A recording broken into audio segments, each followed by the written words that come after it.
afternoon, good evening. Welcome back sa ating channel na It's a Sharp. So, ito naman yung ating ipopollinate na pingikula. So, mag-experiment tayo ngayon kung gagana ba yung self-pollination dito sa pingikula.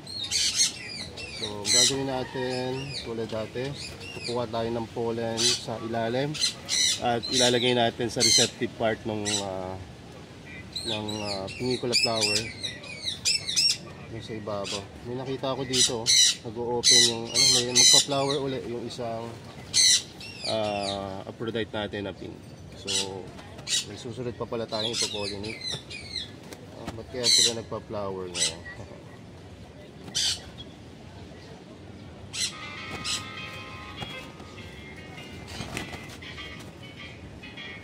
So, tinatanggal natin yung 2 to 3 petals sa ilalim para ma-access yung pinaka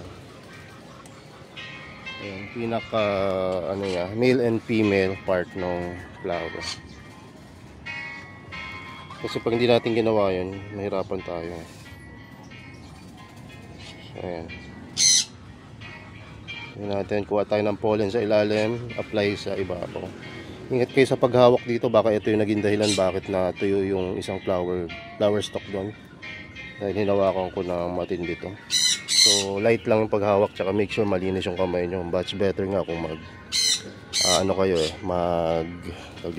gloves. Ano nga natin gawin para mas may makuha tayong patong. Ay ako, sensya na kayo sa duming area kasi busy tayo ngayon.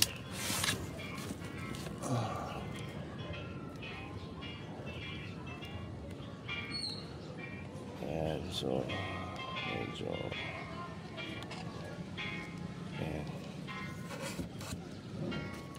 may mga plants nang lumabas.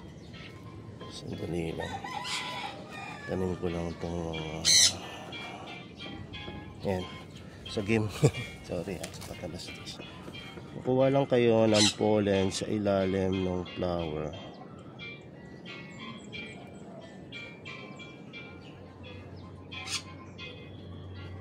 Hirap ko lang ito. Wait lang Kita nyo ba? Ako iba yung nakikita nyo. Ang labo Wait lang ano pa natin? Hindi siya focus.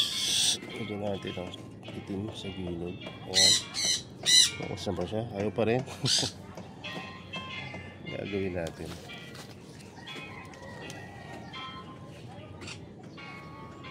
Anyway, makapag yan. So kuha lang kayo ng pollen sa ilalim ng flap ng flower na to. Yun, may kukuha agad tayo ng etong kaya dapat stick talaga dito or toothpick kasi napakaliit ng pollen. Very powdery. At parang traces lang yung makikita niya. Dahil napakapino ng mga pollen na itong pink. Ang gagawin nyo, kuha kayo ng pollen sa ilalim, apply sa ibabaw. Medyo parang mahirap ma-imagine Pag ako ay nanonood ng video, parang hirap rin ako intindihin nung una. Pero napakasimple lang yan. Merong pollen sa ilalim netong flap na to, yung takip ng parang flower sa ilalim. Yung ilalim kukuhaan nyo ng pollen, tapos yung ibabaw ng flap or takip, dun yung ilalagay yung pollen na kukuha nyo. Ganyan lang, kuha sa ilalim, apply sa ibabaw. Kuha sa ilalim, apply sa ibabaw. So I think enough na yan. Try uli natin bukas. Ganun lang kasimple ang pagpo-pollinate ng pink, pero hanggang ngayon hindi pa rin ako successful. Simple lang gagawin pero hindi siya ganun kadali. So ayan, nagpa-flower na naman tong isa. Nagpa-flower na naman siya. So ayan lang natin sila pag-flower. Marami pa naman tayo mga ibang halaman. Dati kasi ang advice ko lagi putulin. Kasi nga para ma-preserve yung ganda ng mother plant. Kaya lang ngayon kasi dami na nating mother plant. So nasa sa inyo yan kung gusto niyo ituloy yung flower or hindi. Pero kung isa pa lang yan, timbangin nyo muna. Kasi pagka pinag-flower nyo, maaaring lumiit yung plant at magmukhang unhealthy. Pero pagkatapos naman nun, it will take a few months uli para makarecover siya. Hindi ganun kabilis rin yung recovery. Pero maganda nga nun, magkakaroon kayo ng chance na maka-harvest ng seeds, no? Tapos huwag niyong kalimutan din na yung stock nung sa BFT ha, hindi dito sa ping, kasi sa ping hindi ko pa nasusubukan kung pwedeng itanim yung stock. So sa ping, sa BFT pwedeng itanim yung stock. Naputulin nyo lang siguro ng 2-3 yun, tapos itanim nyo, tutubuan rin yun. At ayun ang gagawin natin sa mga susunod na video kapag harvest na tayo ng seeds. So yun lang, at salamat sa inyong panonood. God bless and bye bye. Yan lang pala, kapag na-pollinate nyo na yung ping nyo, huwag nyo lagay sa sobrang araw at sobrang hangin, tulad ng ginawa ko dun sa isa, yung dito. Kasi natuyo yung isa, so kalimutan kong gawin yun. Pero yun, tinanggal na nga natin to tapos paarawan pa natin. Maling-mali yung ginawa ko. So lesson learned, no? Kailangan ay wag nyo agad paarawan ng gusto. Kung paarawan nyo man, lagay nyo sa parang tent greenhouse, no? Or wag nyo lagay sa mahangin na lugar. Ayun na lang, kasi hindi naman tayo lahat may greenhouse. So wag nyo lagay sa mahangin na lugar, lagay nyo lang muna sa medyo nasisinagan ng morning sunlight, no? Pero yung yung sobrang init sa tanghali, wag nyo paarawan ng ganong oras. So ito, na bago tayo magkahiwa-hiwalay sa video na to, tayo lang nagpaalam lang ako, no, dun sa unang clip. Meron pala ako ditong nakalimutan na halaman na katulad ng ating pinollinate ngayon lang, na nandito siya sa ilalim. Isilipin natin sila ngayon kung kamusta na sila, kung mas maganda ba sila dun sa nasa maaraw na lugar at sobrang lakas na hangin, o nandito sa shaded na halos hindi ko nga nadidiligan, kasi ang tubig na pupunta sa kanila ay yung dinidilig ko lang dito sa mga nepenthes na to. Kung mga nepenthes, ito po yung ating variegated na nepenthes, diba? So lagyan muna natin sila dito sa ilalim at least madidiligan sila kahit paano dyan. At meron pala akong chika sa inyo. Kahapon, nagbike ako papunta doon sa isang tropa. Dahil meron daw siyang kaibigan na galing sa ibang bansa na may tenga lang na reverse osmosis. Although second hand, working pa. Problema lang, walang pressured tank. Kaya bibilan pa natin kung sakaling kailangan. Pero wag muna daw ako bibili kasi meron naman daw akong pump. Baka mag-compensate yung pump doon sa pressure tank. Pwede yung gamitin, di ba? Kasi yung pump natin dyan, yung medyo pang malakasan, yung maabot dito sa taas, yung tubig natin na rainwater. So uy hindi ko na mahila, yung lalaki na. Mukhang may matututunan na naman tayo dito. So eto yung mga ping na propagation lang to pero tingnan nyo kung gaano kalaki yan, kung gaano kaganda yung mga leaf niya.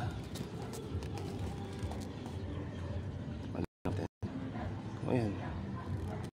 So ito pa ibang mga propagation natin, buhay rin. Diba? So ang gawin natin ganito, haba na naman tong video na to, pero wala kayong panonoodin nyo, pero ako sa inyo panoodin nyo. Pagpo-propagate tayo ngayon ng ping. Ang pagpo-propagate na ito, tusok-tusok lang, walang kahirap-hirap pang i-propagate Nabali yung kinuha ko, pero tinanim ko na yung isa, nagbalian, tsaka itong isa pa. So tanim-tanim nyo lang yan, tutubo yan. Ayan, tanim nyo lang. So So, biruin nyo, napakapangit na ng medium na to kasi kumbaga puro mga pinagdiligan na lang. Tsaka waterlag to, hindi to, wala tong butas. Pero buhay pa rin yung ping. Tibay, kaya maganda talagang pang ano rin to, terrarium. Itong mga ping, naputol na naman. Hirap kasi pag isang kamay lang ang gamit. Pero ganun pa man, at least makikita natin kung magiging successful itong propagation na itong bara-bara. Medyo ano naman ako, confident tayo na magiging successful siya. Bakit? Kasi easy to grow talaga itong ping.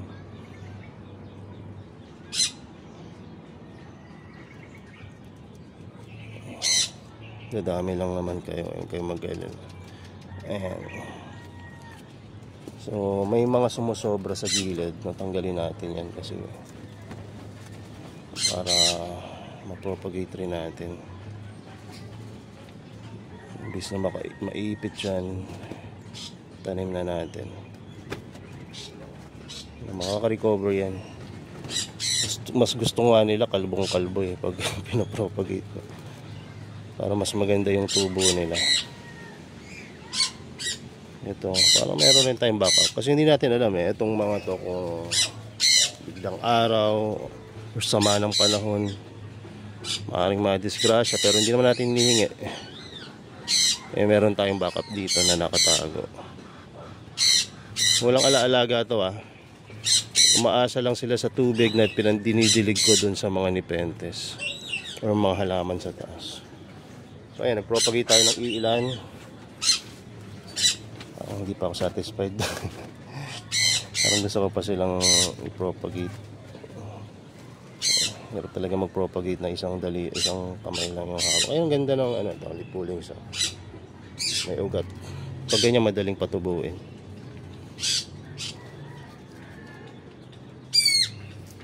Ayan, so okay na siguro yan. Babalik na natin yung tinanggal natin na ito yung naging shade nila. Ayan, so lagyan natin dyan.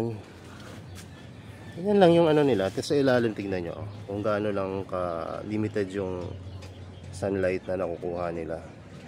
Enough para mabuhay, but not enough para maging ganito yung ganda ng kulay nila. Ayan, diba? Kakaiba yung kulay. Mas mag-green dito medyo light na parang delicate at ganda ng kulay nila. Pero ang pagkakaiba lang, siguro to compensate na konti kayong liwanag na receive nila, mas marami sing pinoproduce na leaf yung mga ping dito. So okay rin, di ba? Yung nga kailangan natin for propagation. So ayan, setup na una natin tong mga halaman dito sa taas. Ito yung bigay ni Ma'am Precious. Biruin nyo, bumili na sa akin ng carnivorous plant, binigyan pa ako ng halaman. Diba? Saan pa kayo doon? Napakabait niya.